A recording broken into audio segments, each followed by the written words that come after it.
Hello there. Well, it's Friday. Where I am, this is a long weekend. I'm getting ready for it. I'm excited. The week's over from work. Unfortunately, this weekend they're calling for rain, followed by rain, and then some more rain. But I got time off. It's a long weekend. Spend some time with the family.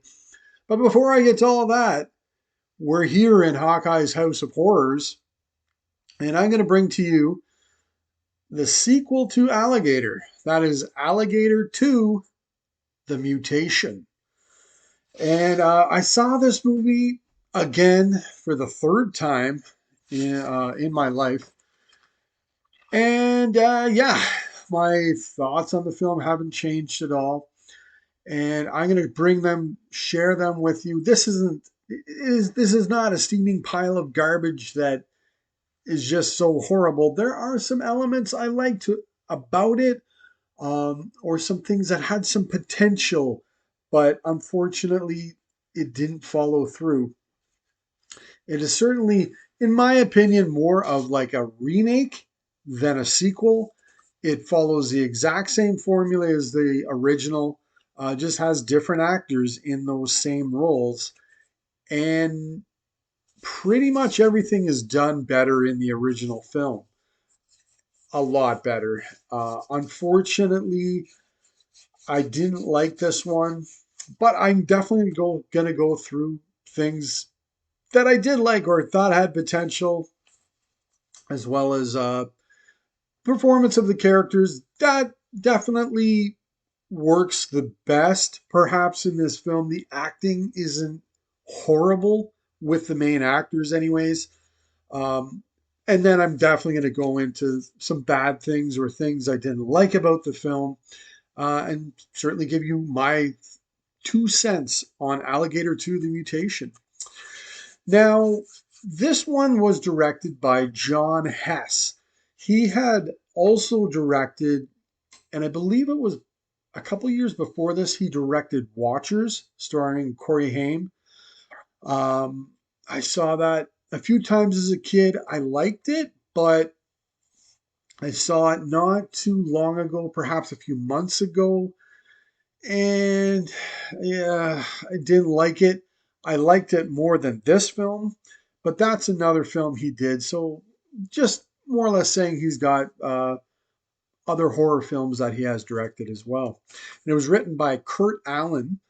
He was credited for the screenplay. Now, it was released on June the 5th, 1991, and had a very limited theatrical release at that time. Now, it was distributed by New Line Cinema, and it had a budget of $3 million back in 1991. Um, I'll definitely say at this time, when I watched the film, it doesn't really look like it has a budget that large. It's kind of got like a straight to video release look, which I ain't saying is bad. There's some really good straight to video movies, but this one's got that look. It doesn't look like it was released to the theater. Um, I'm not sure what the returns on this film are, but I'm going to take a guess that somebody took a haircut on this one with that kind of budget. I don't think they came close to making that money back uh, at the box office. Now, I'm Absolutely. definitely going to go through the story and the characters of Alligator 2. So here we have Vinnie Brown, played by Steve Railsback. And I must say, he puts in definitely one of the better performances in the film. He's the villain. I would say he really is the villain of the film. The alligator is just, well, he's an alligator. That's what alligators do. He's a real bad guy, this Vinnie Brown. He plays the Dean Jagger part from the original film. He's got a bigger part here, or that character is much larger here in this film. But he's definitely not a character you would like or trust or ever really want to be around. Now, what he's doing is he's kind of like, well, he's pumping sewage, or not sewage, but into the sewage, pumping like chemicals into the sewers. This is where an alligator lives, and it makes the alligator grow extremely large, these chemicals. And this should sound familiar. We then follow a cop. Yeah, just like Alligator. But this cop is David Hodges, played by Joseph Bologna. He, I must say, puts in an all right performance. Some of the comedy he spits out, if you will, is good. Some of it falls flat. That's not entirely his fault. Some of the stuff in the screenplay, how it was written, wasn't the best, perhaps. But as I said, he puts in an all right performance. But at times he does have this look where it says, I'm in a movie called Alligator 2 The Mutation. And he might wish he was in a bit different movie at that point. Now, as well in the film is, oh, before I get to that, that was Robert Forster in the original. And I would say, in comparison, Robert Forster did a much better job in the character, but his role was also much better written. Now we have uh, David Hodges' wife, here played by Dee Wallace or Dee Wallace Stone. Um, the big problem I had with her character is she enters and exits the film just sort of, she's there just to be the expert to tell you about alligators and everything like that, and then whoop, exit stage left, and everything will continue on, and then she'll re-enter. So therefore, to me, Dee Wallace was totally wasted in this film. Um, this film's got a really good cast. They all have potential to really carry this movie to a higher level than what you are left with. But you're definitely wasted with Dee Wallace. I mean, she was in E.T., she was in The Howling, she was in Cujo. Hey, those are some, in the very least, some really good movies. And she's totally wasted here. And then we have Richard Lynch, who plays, in my opinion, he plays the absolute best performance in this film. He really puts in a really good performance. He plays the alligator hunter who's been hired to, well, go into the sewer along with his gang of other hunters to kill the alligator. And now this is definitely the Henry Silva, or really the Robert Shaw part, because in the end, Alligator ripped off Jaws, and you're a remake of that, but this film even rips off Jaws even more. Anyways, that's the role he's playing. And an interesting note for me as well, and for horror fans out there as well, the brother of this character in the film is actually played by Kane Hodder, who would be known as his most famous role. He played Jason Voorhees in Friday the 13th, Part 7 through, I believe, Jason X. So he played Jason four times, where, correct me if I'm wrong, I'm not sure if anybody played Jason more than once. So it was interesting that he plays this role, is in this film, and he, by this point, had already played Jason a couple of times. Now, the only returning character isn't really a character that was huge in the original, and he isn't huge here. It's actually the coroner. He's played by Buckley Norris. Uh, Definitely the same character. I didn't even look up what his name was, but I remember that actor as well from Waxwork. He plays a absolutely crazy teacher within that film. Now, the other two, actually, sorry, three main characters as well in this film. First off, there's Brock Peters, who I would remember from at least a couple of Star Trek movies, as well as an absolute smashing, amazing classic in To Kill a Mockingbird. He was in that as well. Here he plays Hodges' boss, Chief Speed. And that sounds like a ridiculous name, but that's his name, Clarence Speed. And hey, he puts in a good performance, and it's Brock Peters, so it's good. But and then the other two main characters, there is another cop, Harmon, here played by Woody Brown. So he's playing the Perry Lang or Jim Kelly character that was in the original Alligator, who, like other characters in the original, once you got to know him, he went into the sewer and uh-oh, it's lunchtime for the alligator.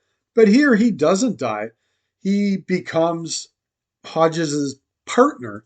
Um, Hodges is this wily veteran. Harmon is a rookie, real rookie cop. And then the final main character is the mayor's daughter, Sherry, played by Holly Gagnier. Uh, Now, the two of these characters, that's Sherry and Harmon, they get into a romance. Um, and there was the problem I had with it is it may have worked. It was once you're introduced to these characters, you're like, okay, these two are obviously gonna they're gonna fall in love, and it could have worked. But the problem I had here is there was nowhere near enough arc or build up to that romance. It's just sort of they meet while he's handcuffed to a toilet, and that's enough to get each's heart a fluttering, I guess. But that was a problem I had. It could have worked better, but it didn't. And the and to me, a real problem I had is I actually liked her character. Of all the other characters I've mentioned, her character was fresh to me. It was different. I liked her acting in it. It wasn't bad. I liked her character, but in the end, the romance it just didn't work as well as it should. And by the third act, her character is sort of like pushed aside, kind of like Dee Wallace, but worse actually. Dee Wallace, as I said, she shows up to give information about the alligator, but she's not really doing much of anything that I remember.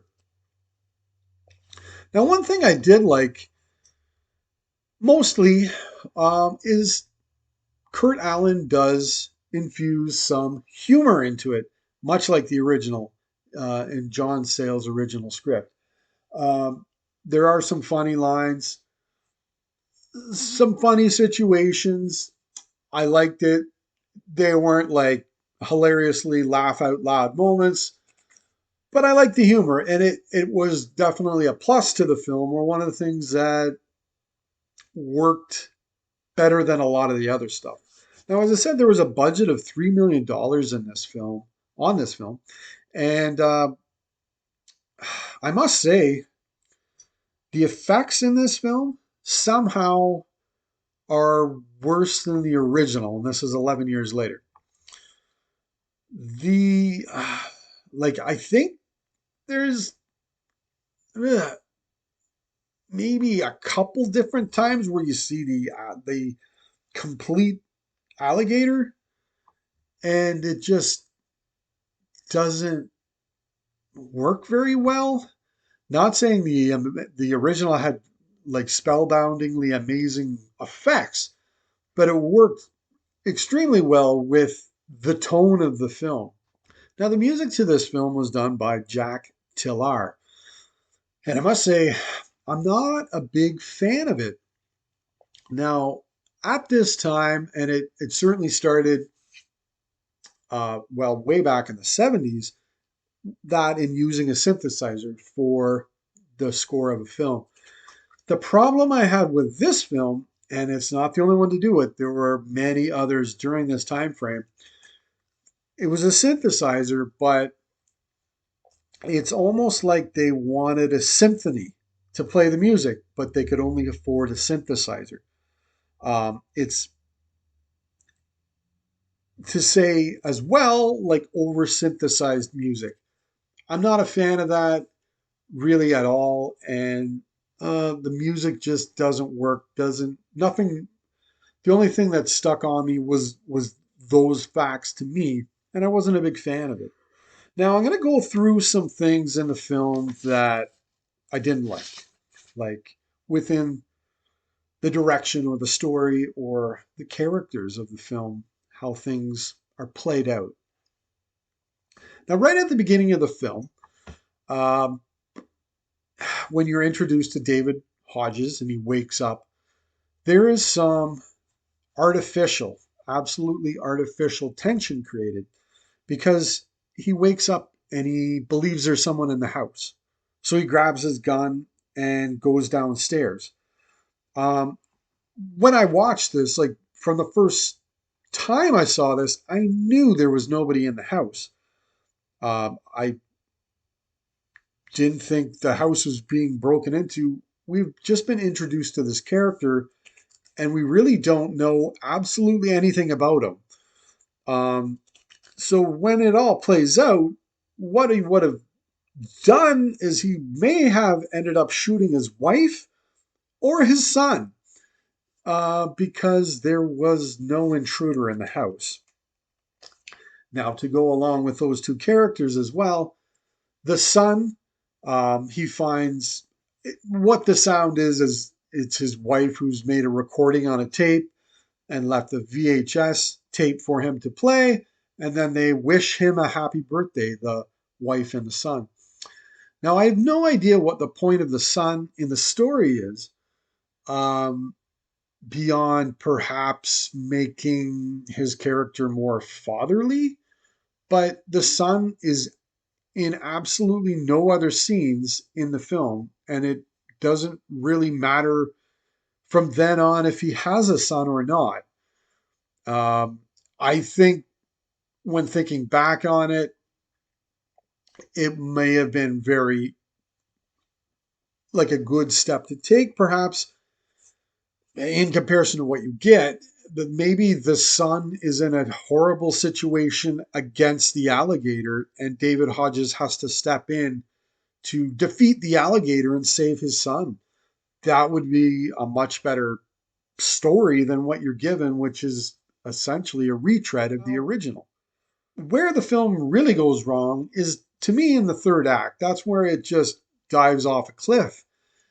Things just are really starting to not add up. For example, the alligator eats a bomb, but the bomb doesn't explode, or does it? I'm not sure, but there's even a line that Hodges says, like when um, Harmon asks him, "Will the bomb explode?" Or and like Hodges said, "Oh yeah, maybe later." Like it seems so not very well written. Um, so there's a hint that yeah, the bomb is going to explode and kill him later. But Hodges like fires like Rambo fires this bazooka at him, and he explodes in this grandiose slow motion effect of the alligator blowing up. So was it the bazooka or the bazooka and the bomb? You needed both of those to in order to kill the alligator. I don't know. It didn't add up to me.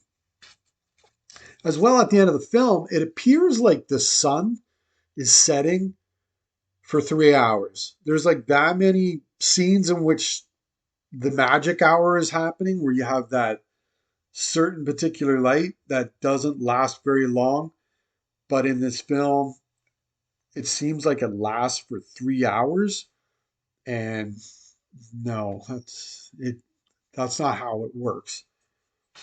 And then the one scene that really breaks the camel's back to me is when Railsback is he's on a ride, he's on a Ferris wheel with the mayor, and in the end, Railsback shoots and kills the mayor while they're on this ride.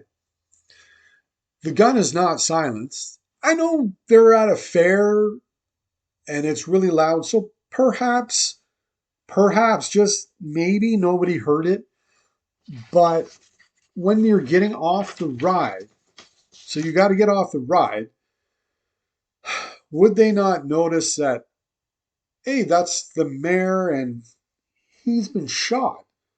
Wait, you were on the ride with him. Therefore, you had to have shot the mayor. But after he does it, he like just puts the gun away, and you're never brought back to it. So you're not supposed to think about it. Um, when in reality, it wouldn't take this amazing seasoned cop like on CSI or something. It would take common sense for you to say, well, you are the murderer of the mayor. And unfortunately, by doing that, certain things don't click, certain things aren't answered very well. Um, and some things don't come across as real or natural. And I'm definitely not a guy that needs like absolute realism in film. Sometimes that can make your film actually boring. Um, I want a film to be a film, but there needs to be something realistic going on, or things still need to add up for me as a viewer for me to really enjoy it. So to me, it's almost seems like it's written for an undemanding 12-year-old, this film, the way things add up in the end. So unfortunately, the sequel to Alligator, I would definitely say forget it. Just stick to the original. That one is really good. This one, it really tries, but in the end, too many things fall, and it's definitely not worth seeking out and watching. So, anyways, that was a blast watching those two Alligator movies, even though I wasn't a big fan of that one. Uh, but, anyways, I can't wait to watch the next film and then do a review for it and bring that out for you. Legend.